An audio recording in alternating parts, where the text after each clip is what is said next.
नारद जी बोले, ब्राह्मण प्रजापति, आप धन्य हैं, क्योंकि आपकी बुद्धि भगवान शिव में लगी हुई है।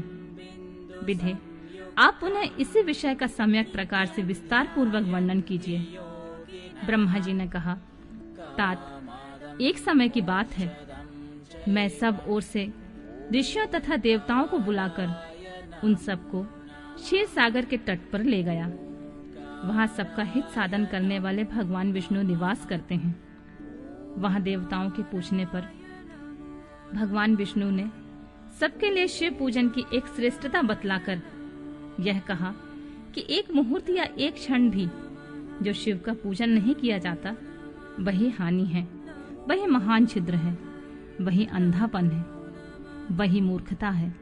जो भगवान शिव की भक्ति में तत्पर है, जो मन से उन्हीं को प्रणाम और उन्हीं का चिंतन करते हैं, वे कभी दुख के भागी नहीं होते हैं। जो महान सौभाग्यशाली पुरुष मनोहर भवन सुंदर आभूषण से विभूषित स्त्रियां, जितने मन को संतोष हो उतना धन पौत्र पुत्र आदि संतति आरोग्य सुंदर शरीर अलौकिक प्रतिष्ठा स्वर्गीय सुख अंत में मोक्ष रूपी फल अथवा परमेश्वर शिव की भक्ति चाहते हैं, वे पूर्व जन्म के महान पुण्य से भगवान सदा शिव की पूजा अर्चना में प्रवृत्त होते हैं। जो पुरुष नित्य भक्ति परायण होकर शिवलिंग की पूजा करता है, उसे सफल सिद्धि प्राप्त होती है तथा वह पापों के चक्कर में नहीं पड़ता है।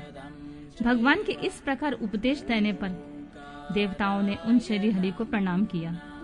भगवान के इस प्रकार उपदेश देने पर देवताओं ने श्री हरि को प्रणाम किया और मनुष्यों की समस्त कामनाओं की पूर्ति के लिए उनमें शिवलिंग देने के लिए प्रार्थना की। मुनि श्रेष्ठ उस प्रार्थना को सुनकर जीवों के उद्धार में तत्पर रहने वाले भगवान विष्णु ने विश्वकर्मा को बुलाकर कहा, विश्वकर्मन, तुम मेरी आज्ञा से संपूर्ण देवताओं को सुंदर शिवलिंग का निर्माण करके दो।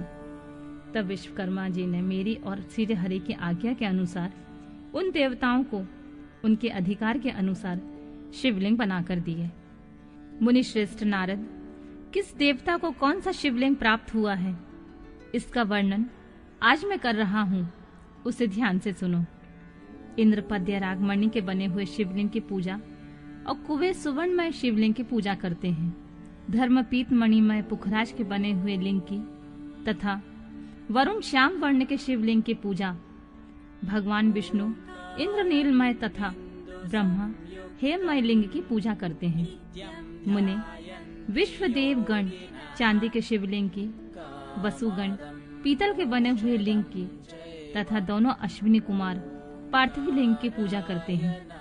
लक्ष्मी देवी स्फटिकमय लिंग की, आदित्य गण ताम्रमय लिंग की, राजा सोम मोती के बने हुए लिंग की तथा अग्निदेव वज्र हीरे के लिंग की उपासना करते हैं। श्रेष्ठ ब्राह्मण और उनकी पत्नी मिट्टी के बने हुए शिवलिंग का, मयासुर चंदन निर्मित लिंग का और नागगण मूंगे के बने हुए शिवलिंग का आदर पूर्वक पूजन करते हैं।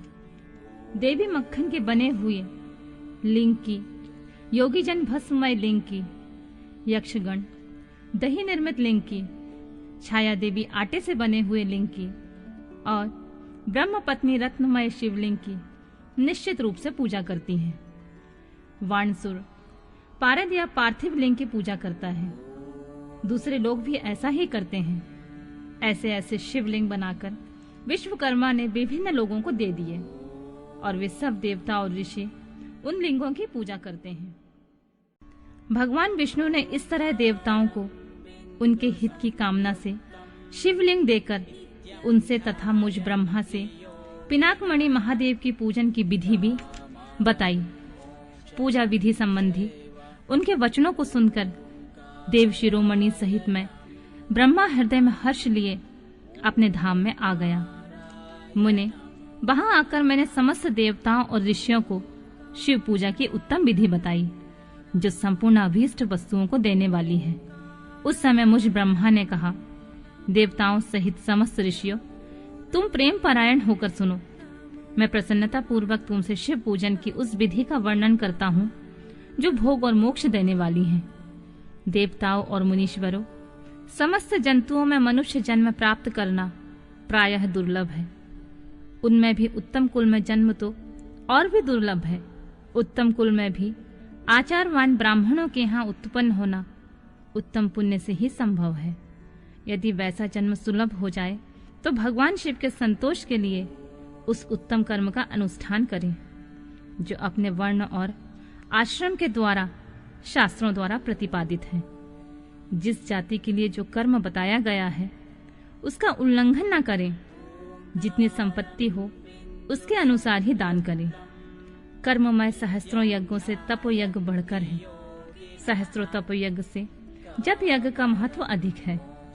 ध्यान यज्ञ से बढ़कर कोई वस्तु नहीं है। ध्यान ज्ञान का साधन है, क्योंकि योगी ध्यान के द्वारा अपने इष्ट देव समरस शिव का साक्षात्कार करता है। ध्यान यज्ञ में तत्पर रहने वाले उपासक के लिए भगवान शिव सदा ही सन्निहित हैं। जो विज्ञान से संपन्न है उन पुरुषों की शुद्धि के लिए किसी प्रायश्चित आदि की आवश्यकता नहीं है। मनुष्य को जब तक ज्ञान की प्राप्ति न हो तब तक वह विश्वास दिलाने के लिए कर्म से ही भगवान शिव की आराधना करे। जगत के लोगों को एक ही परमात्मा अनेक रूपों में अभिव्यक्त हो रहा है। एकमात्र भगवान सूर्य एक स्थान में रहकर भी जलाशय आदि विभिन्न वस्तुओं में अनेक से दिखते हैं। देवताओं, संसार में जो जो सत या असत वस्तु देखी या सुनी जाती हैं वह सब पर ब्रह्म शिव रूप ही है, ऐसा समझो। जब तक तत्व ज्ञान ना हो जाए तब तक प्रतिमा की पूजा आवश्यक है। ज्ञान के अभाव में जो पूजा प्रतिमा की अवहेलना करता है उसका पतन निश्चित है। इसलिए ब्राह्मणों, यह यथार्थ बात सुनो। अपनी जाति के लिए जो कर्म बताया गया है उसका प्रयत्न पूर्वक पालन करो। जहाँ जहाँ यथासव भक्ति हो उस आराध्य देव का पूजन आदि अवश्य करना चाहिए, क्योंकि पूजन और दान आदि के बिना पातक दूर नहीं होते। जैसे मैले कपड़े में रंग बहुत अच्छा नहीं चढ़ता है, किंतु जब उसे धोकर स्वच्छ कर लिया जाए तब उस पर सब रंग अच्छी तरह चढ़ते हैं। उसी प्रकार देवताओं को भली भांति पूजा से जब विविध शरीर पूर्णतः निर्मल हो जाता है तभी उसका ज्ञान का रंग चढ़ता है और तभी विज्ञान का प्राकट्य होता है। जब विज्ञान हो जाता है तो भेदभाव की निवृत्ति हो जाती है। भेद की संपूर्णतः निवृत्ति हो जाने पर द्वंद्व दुख दूर हो जाते हैं और द्वंद्व दुख से रहित पुरुष शिवमय हो जाता है। मनुष्य जब तक गृहस्थ आश्रम में रहे तब तक पांचों देवताओं की तथा उनमें श्रेष्ठ भगवान शंकर की प्रतिमा का उत्तम प्रेम के साथ पूजन करे, अथवा जो सबके एकमात्र मूल हैं, जो भगवान शिव की पूजा सबसे बढ़कर है, क्योंकि मूल के सींचे जाने पर शाखा स्थानीय संपूर्ण देवता स्वतः तृप्त हो जाते हैं। अतः जो संपूर्ण मनोवांछित फलों को पाना चाहता है वह अपने अभीष्ट सिद्धि के लिए समस्त प्राणियों के हित से तत्पर रहकर लोक कल्याणकारी भगवान शिव का पूजन करे।